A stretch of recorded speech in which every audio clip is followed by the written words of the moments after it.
Meus queridos irmãos, abram, por favor, as Sagradas Escrituras na carta do apóstolo Paulo aos Efésios, no capítulo de número 3. Carta do apóstolo Paulo aos Efésios, capítulo 3, versículo de número 1. Efésios 3, versículo 1. Acompanhem, por favor, com muita atenção, a leitura que farei da palavra do Senhor. Diz assim, as Sagradas Escrituras: Por esta causa eu, Paulo, sou o prisioneiro de Cristo Jesus, por amor de vós, gentios. Se é que tendes ouvido a respeito da dispensação da graça de Deus a mim confiada para vós outros. Pois, segundo uma revelação, me foi dado conhecer o mistério, conforme escrevi há pouco, resumidamente, pelo que, quando ledes, podeis compreender o meu discernimento do mistério de Cristo, o qual, em outras gerações, não foi dado a conhecer aos filhos dos homens, como agora foi revelado aos seus santos apóstolos e profetas no Espírito, a saber, que os gentios são co-herdeiros, membros do mesmo corpo e coparticipantes da promessa em Cristo Jesus, por meio do Evangelho, do qual fui constituído ministro, conforme o dom da graça de Deus a mim concedida, segundo a força operante do seu poder.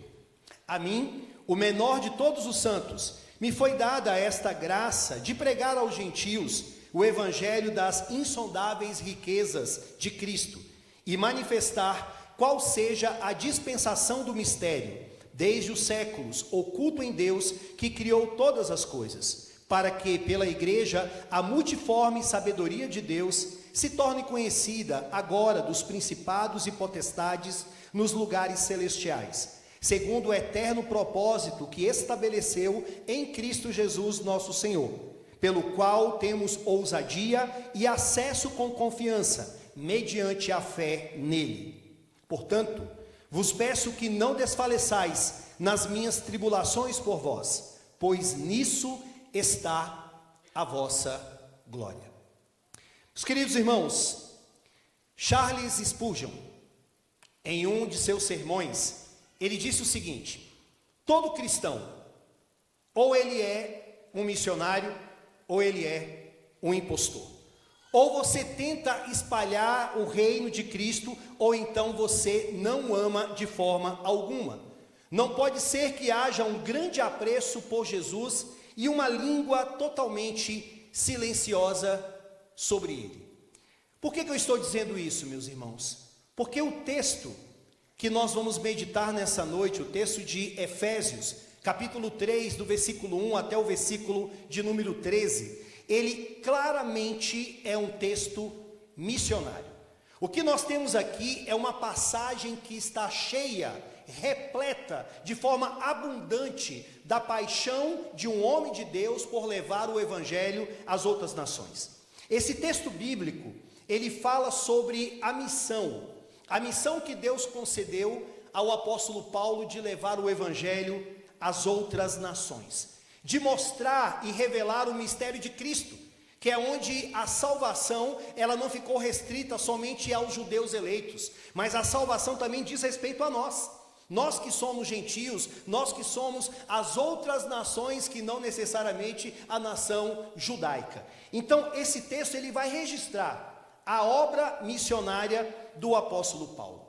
Eu creio, meus amados irmãos, que esta palavra que está registrada aqui, ela não é uma palavra que ficou somente para o século I, para a igreja de Éfeso, mas ela também é uma palavra que Deus deixou registrada para nós, porque nós somos chamados a cumprir a missão de tornar Cristo conhecido a todos, a todas as pessoas, a todas as nações, seja através da missão transcultural, seja através de missões urbanas, seja através do evangelismo, do discipulado, do aconselhamento bíblico, ou então através da palavra que está sendo proclamada aqui no culto público.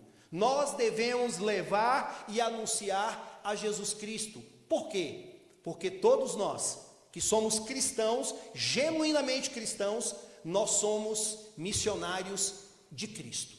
ou somos missionários de Cristo, se de fato somos cristãos, ou então somos impostores.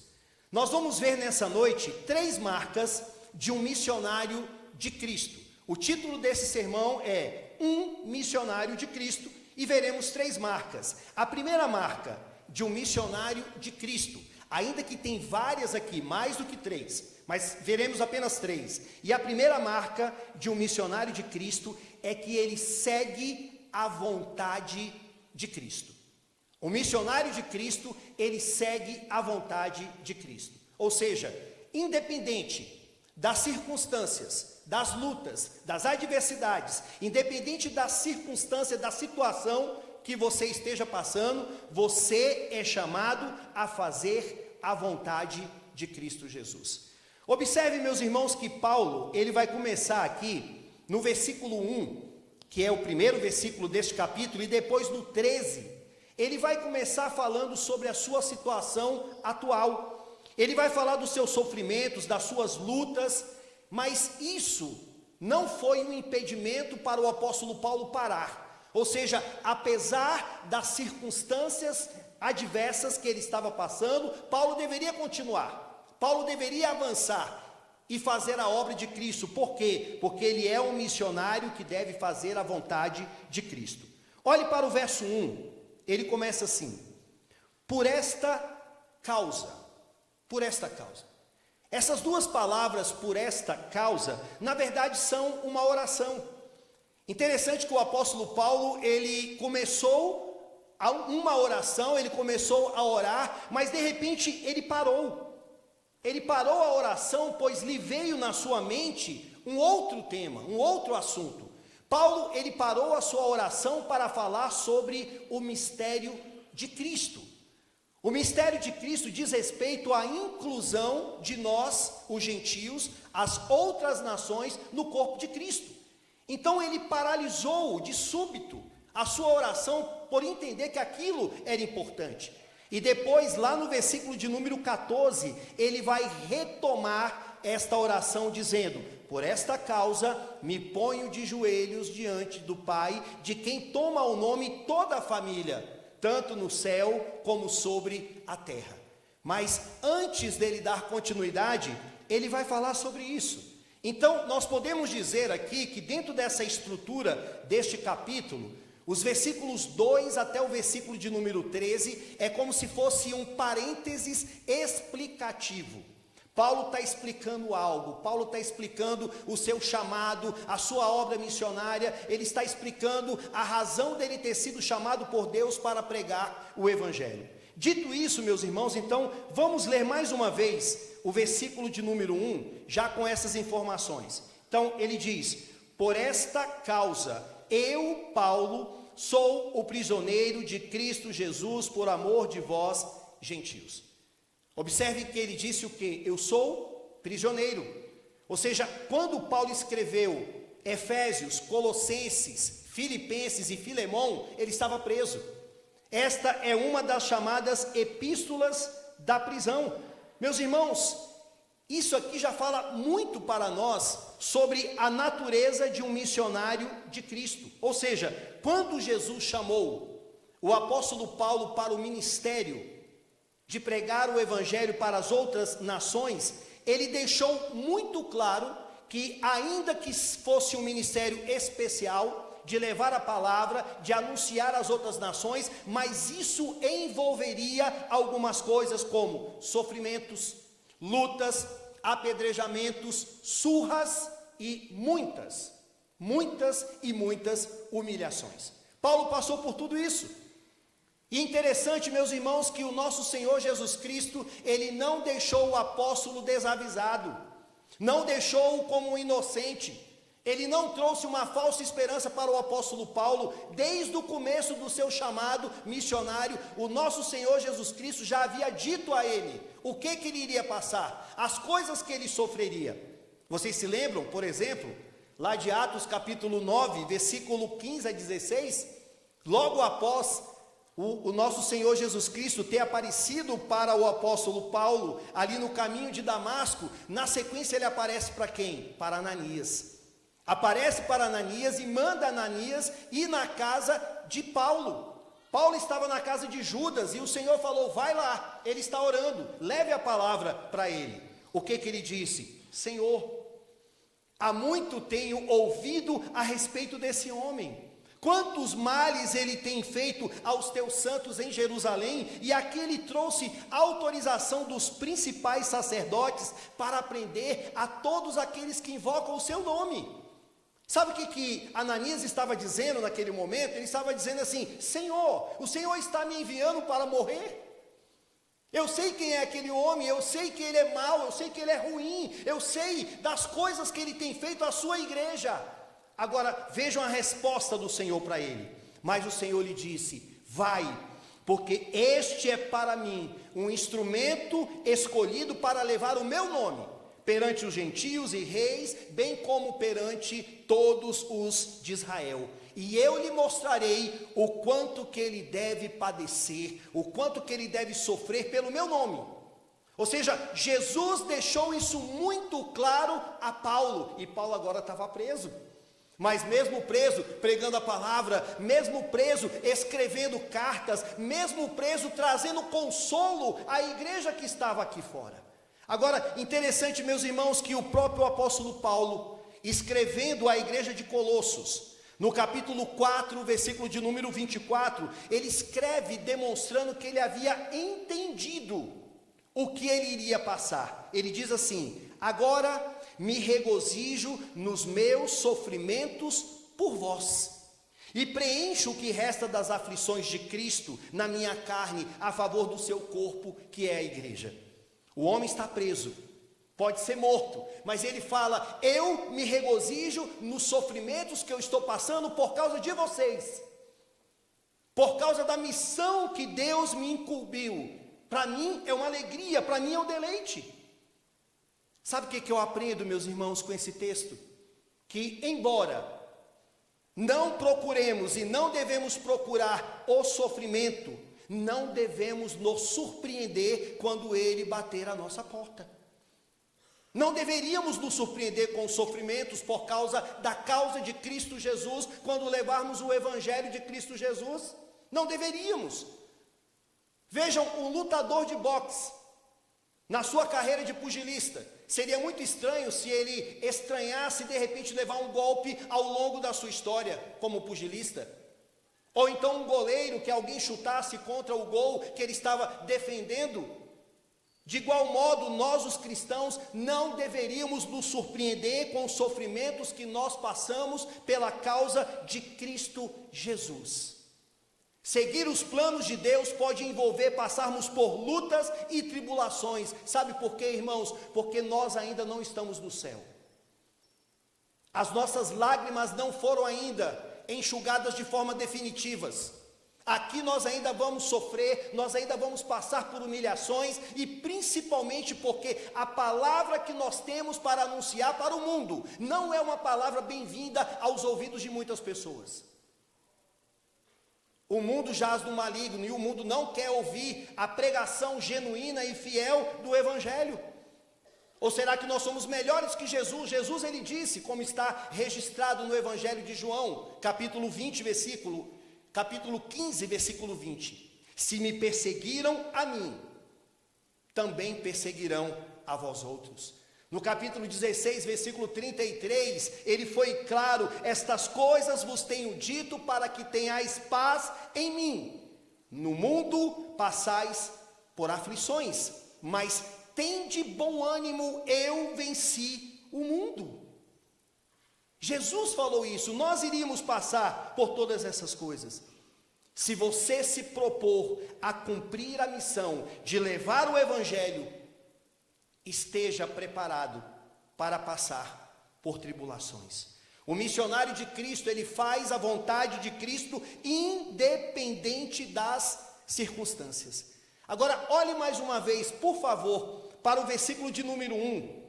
Não sei se você observou, mas o apóstolo Paulo, ele faz questão de mostrar que, apesar da sua prisão, ele não se considerava como um preso de Roma, como um prisioneiro de Nero, mas ele diz que ele era o quê? Um prisioneiro de Cristo Jesus. Por esta causa eu, Paulo, sou prisioneiro de Cristo Jesus. Por que ele diz isso? Pois ele entendia que era a vontade de Cristo que o levou para aquela prisão. Ele entendia, meus irmãos, que a prisão, ela não era um impedimento para ele pregar a palavra, anunciar as boas novas para as pessoas. Pelo contrário, mesmo preso, ele aproveitou aquela ocasião para anunciar Cristo aos que estavam presos, aos próprios guardas. Abram, por favor, Efésios 6, versículo de número 20. Vejam o testemunho do apóstolo. Efésios 6, versículo de número 20. Pelo qual sou embaixador em cadeias, para que em Cristo eu seja ousado para falar como me cumpre fazê-lo. O homem preso, mas ele faz questão de dizer que eu seja ousado, Senhor, para falar do Senhor aqui nesta prisão. Aqueles que me prendem, meus irmãos, sabe qual era a coisa mais importante para o apóstolo Paulo? Não era a sua segurança, não era a sua proteção, não era a sua libertação, mas era fazer a missão do Rei Jesus. Era isso que lhe cabia, era isso que estava na sua mente, porque Paulo estava imbuído do pensamento de que Deus é soberano e de que Deus controla todas as coisas. Paulo entendia que era Deus que estava dirigindo, que era Deus que estava controlando a sua vida, e não era Nero, não era Roma, não eram as coisas que estavam acontecendo ali. E esta é a mensagem de Deus para você, nesta noite. Quem controla a tua vida é Deus. Quem está controlando as circunstâncias, sejam boas, sejam ruins, sejam difíceis ou não, é Deus. E não pare de anunciar o Evangelho, não fique paralisado em meio às lutas que você está passando, mas aproveite para depender mais de Deus. Aproveite para falar mais do Senhor, fique firme, siga em frente, pois você deve fazer a vontade de Cristo, pois você é um missionário de Cristo. Quando eu estava lendo esse texto, sabe o texto que me veio à memória? Claramente, me veio à memória o livro do Êxodo, o povo de Israel, o povo saindo lá do Egito e indo para Canaã.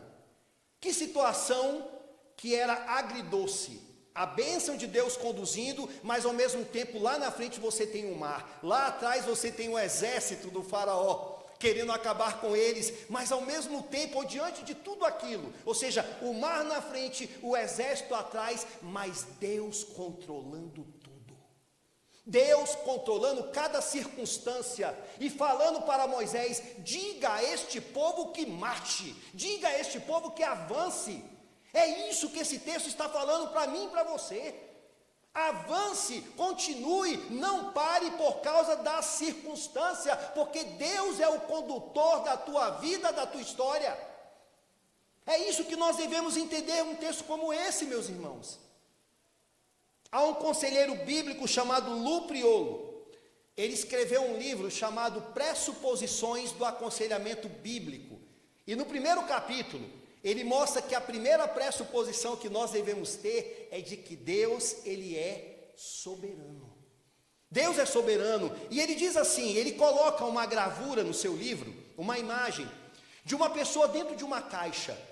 Aquela caixa ali, ela serve para mostrar como se fosse uma tormenta na vida da pessoa. Tudo está fechado, a pessoa não sabe o que fazer. Aí ele diz assim: vou esperar pacientemente em Deus até que Ele me tire desta provação, ou vou usar impacientemente as minhas ferramentas pecaminosas, ineficazes, como tentativa de escapar do problema antes que Deus retire? O que a gente vai fazer?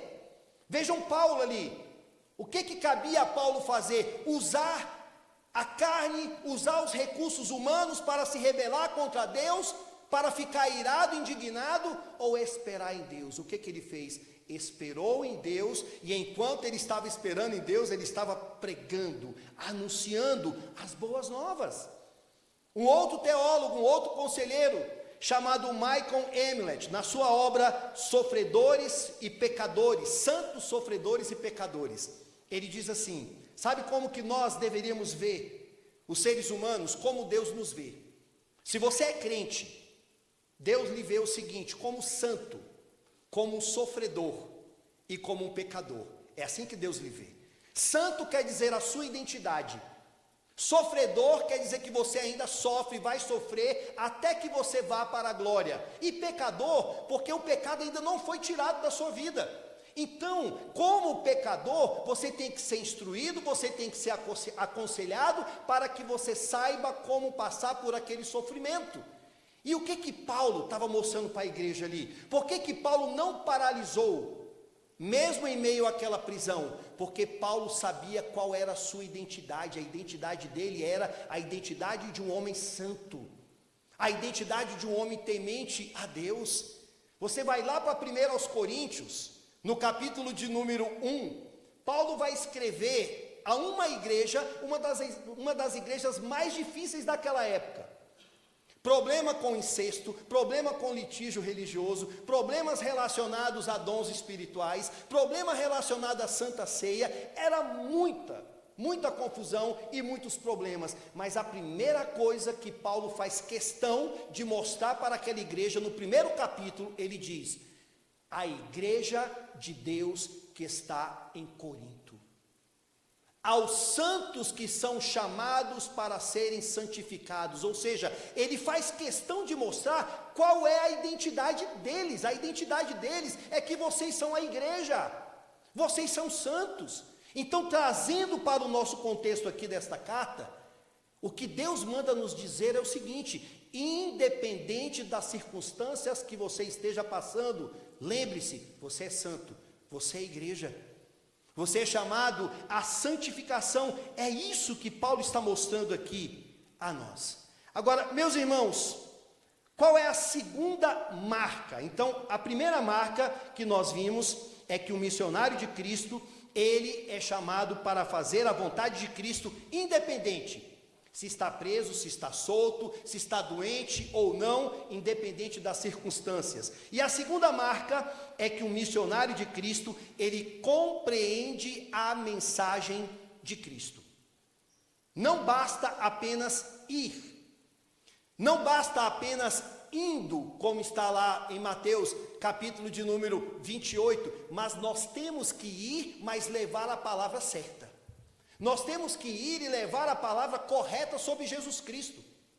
Tem muito missionário, tem muitos missionários, tem muitos servos de Deus, que infelizmente eles acabam indo e levando uma mensagem que não deve ser levada. Mensagem da sua cabeça, mensagem criada por eles, um outro evangelho. Paulo vai mostrar aqui que ele foi, mas ele foi levando o evangelho correto, o evangelho que salva. Olhe para o versículo de número 1, mais uma vez. Por esta causa, eu, Paulo, sou prisioneiro de Cristo Jesus, por amor de vós, gentios, se é que tendes ouvido a respeito da dispensação da graça de Deus, a mim confiada para vós outros. Paulo está dizendo aqui da dispensação que lhe foi confiada. A palavra dispensação, ela pode ser traduzida como mordomia, quer dizer que Deus lhe deu algo. O que Deus deu a ele? O evangelho. E ele deveria cuidar, guardar, administrar corretamente o evangelho. E no verso 3 ele vai dizer: pois, segundo uma revelação que me foi dado, conhecer o mistério de Cristo, pois segundo uma revelação me foi dado conhecer o mistério, conforme escrevi há pouco, resumidamente. O que é mistério? Que revelação foi essa que Paulo recebeu? Mistério, meus queridos irmãos, ou mistério de Cristo, diz respeito à mensagem de Cristo, que é para a salvação também de nós, os gentios. Quer dizer que a palavra do Senhor, ela veio não somente para os judeus eleitos, de que Deus tem não somente os judeus que Ele escolheu, mas a salvação também é para nós, também é para os brasileiros, também é para muitas pessoas que estão espalhadas aí neste mundo. Esta palavra ou este mistério, lá no Antigo Testamento, ele não tinha sido revelado assim com muita clareza, de uma forma plena, mas agora no Novo Testamento ele ficou claro. Olhe para o verso 4: pelo que quando ledes, podeis compreender o meu discernimento do mistério de Cristo, o qual em outras gerações não foi dado a conhecer aos filhos dos homens, como agora foi revelado aos seus santos apóstolos e profetas no Espírito. Vocês lembram, por exemplo, de Pedro? Pedro lá em Atos capítulo de número 10, ele tem uma visão. Ele vê um lençol e naquele lençol ele vê ali várias comidas que não faziam parte da dieta de um judeu, que os judeus não aceitavam aquilo ali. E Pedro fez questão de falar bem assim, porque na visão dizia, mata e come. Ele, não, Senhor, eu não posso fazer isso.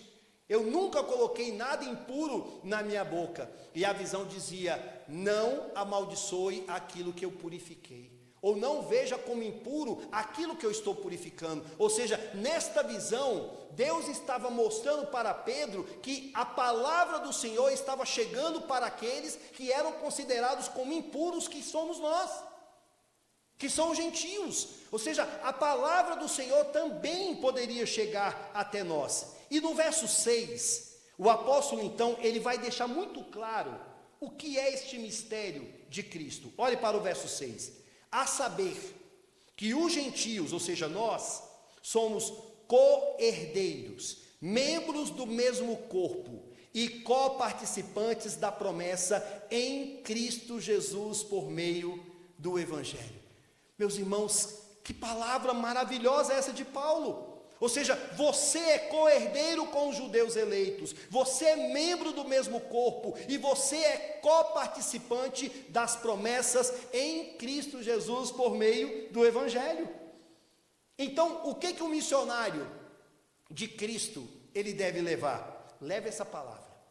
Fale de Jesus Cristo, anuncie a Jesus Cristo, indo no caminho, aonde você estiver, você deve levar esta palavra. Paulo, ele recebeu uma revelação, você não tem que revelar mais nada, você não tem que trazer um outro evangelho, simplesmente você deve trazer o evangelho que já foi revelado e levar a todas as nações. Sabe o que isso aqui me mostra, meus irmãos? Que Jesus Cristo, ele é o centro desta mensagem. Você não tem outra coisa a anunciar, você não precisa anunciar outra coisa que não seja a redenção em Cristo Jesus. Fale de Jesus Cristo no aconselhamento, fale de Jesus Cristo no discipulado, fale de Jesus Cristo na proclamação do Evangelho no culto público, fale de Jesus Cristo nas missões. E as pessoas serão salvas se assim for da vontade do Senhor. O problema é que muitos missionários querem levar outra coisa. Muitos seminaristas, às vezes, querem levar um evangelho distorcido, e os senhores estão estudando para levar o evangelho às nações, o evangelho à igreja local. Não se prendam na força de vocês, não se prendam na intelectualidade de vocês, mas saibam que o que vocês têm que anunciar às nações é Jesus Cristo. É Jesus Cristo que vai fazer a diferença no ministério de cada um de vocês. Quando a igreja crescer e não inchar, vocês verão, a igreja está crescendo porque o evangelho da salvação em Cristo Jesus está sendo anunciado. Amém, meus irmãos? É isso que nós precisamos, é Jesus Cristo, o nosso Senhor. E por fim, o apóstolo Paulo, ele nos mostra a terceira marca de um missionário de Cristo. Então, vamos recapitular. A primeira marca é que o missionário de Cristo, ele faz a vontade de Cristo.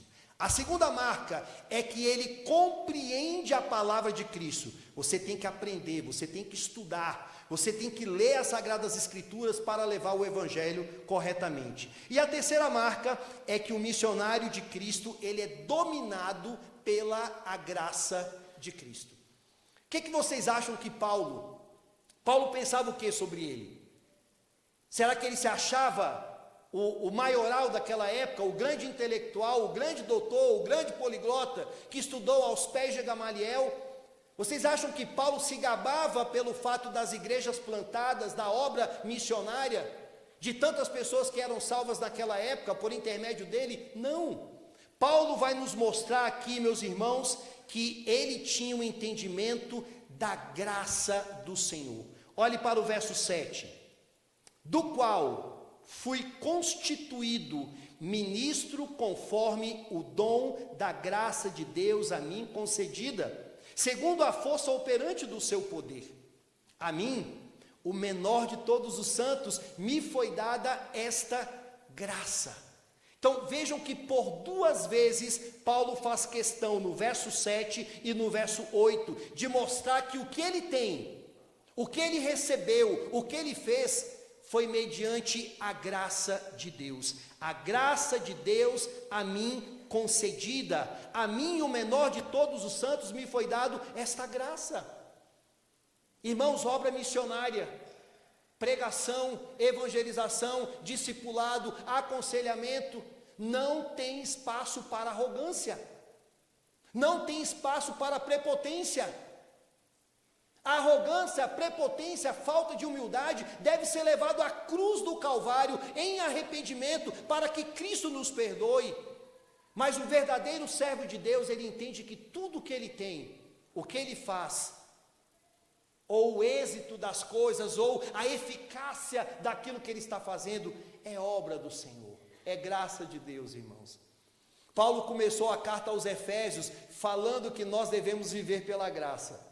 Depois no capítulo 2, ele falou que nós somos salvos pela graça, e agora ele está mostrando o meu trabalho, o que eu fiz, é por causa da graça de Deus, é tão somente pela graça de Deus. Eu estava pensando, meus amados irmãos, sobre os missionários que pela graça de Deus nós sustentamos no 100, são 89 missionários e 2 povos que são sustentados pela IPM. Obviamente o sustento válido e bem-vindo financeiramente não é tudo, porque nós entendemos que quem nos sustenta, quem sustenta a IPN, quem sustenta vocês missionários, é Deus. É Deus. É Deus que nos dá a graça para nós evangelizarmos, é Deus que nos dá a graça para nós investirmos com os nossos dízimos, com as nossas ofertas, pensando no reino, pensando naqueles que estão lá no campo. Oh, meus amados irmãos, tudo vem de Deus. Vejam que Paulo, ele vai unir aqui, ele vai unir graça e poder. Ou seja, graça não somente é um favor imerecido, mas graça também é um poder na sua vida, é um poder na vida dos missionários, é um poder em tudo que formos fazer. Olhe, por exemplo, para o versículo de número 8, mais uma vez, capítulo 3, verso 8, ele diz: a mim, o menor de todos os santos, me foi dada esta graça de pregar. Veja, a graça para pregar aos gentios o evangelho das insondáveis riquezas de Cristo, e manifestar qual seja a dispensação do mistério, desde os séculos oculto em Deus, que criou todas as coisas. Ou seja, o poder de pregar vem do Senhor, o poder de anunciar vem do Senhor. Por isso a força vem dele, o poder vem dele, a sabedoria vem dele, a graça, ela vem do nosso Senhor.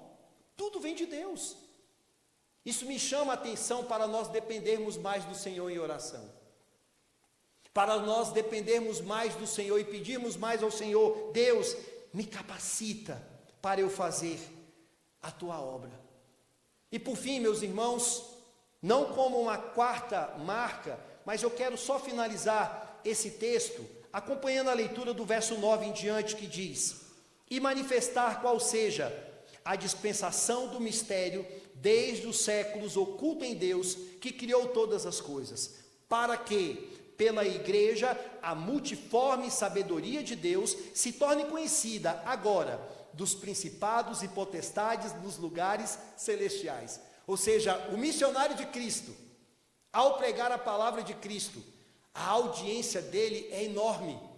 A audiência dele não é apenas o mundo, não são apenas as pessoas, mas diz o texto aqui: os principados e potestades nos lugares celestiais. Não quer dizer que nós vamos pregar para os demônios, não quer dizer que nós vamos pregar para esses seres, mas eles também estão contemplando aquilo que nós estamos anunciando acerca das virtudes de Cristo Jesus. E por fim, no verso 11, 12 e 13, ele diz: segundo o eterno propósito que estabeleceu em Cristo Jesus o nosso Senhor, pelo qual temos ousadia e acesso com confiança mediante a fé nele. Portanto, termina Paulo, vos peço que não desfaleçais nas minhas tribulações por vós, pois nisso está a vossa glória. Lembra quando eu disse para vocês que os homens, nós cristãos, somos santos, somos sofredores e pecadores? Paulo não parou porque é santo, sabia da sua identidade, mas Paulo também era um pecador e era um sofredor, e Paulo sabia que a igreja de Éfeso passava por sofrimentos, e por causa do seu pecado eles poderiam paralisar. Por isso que ele diz: não desfaleçam nas minhas tribulações por vós, pois nisso está a vossa glória. Um homem que estava preso, mas ainda estava pensando no coração da igreja, ainda estava pensando nas lutas que a igreja estava passando. Concluo dizendo, meus irmãos, 3 marcas de um missionário de Cristo: segue a vontade de Cristo, compreende a mensagem de Cristo e é dominado pela graça de Cristo. Façam a vontade de Cristo, sigam a palavra de Cristo Jesus e sejam dominados pela graça do nosso bondoso Deus. Amém, meus irmãos? Que Deus abençoe a todos vocês, missionários em Cristo Jesus. Ou você é um missionário, ou então você é um impostor. Deus te abençoe.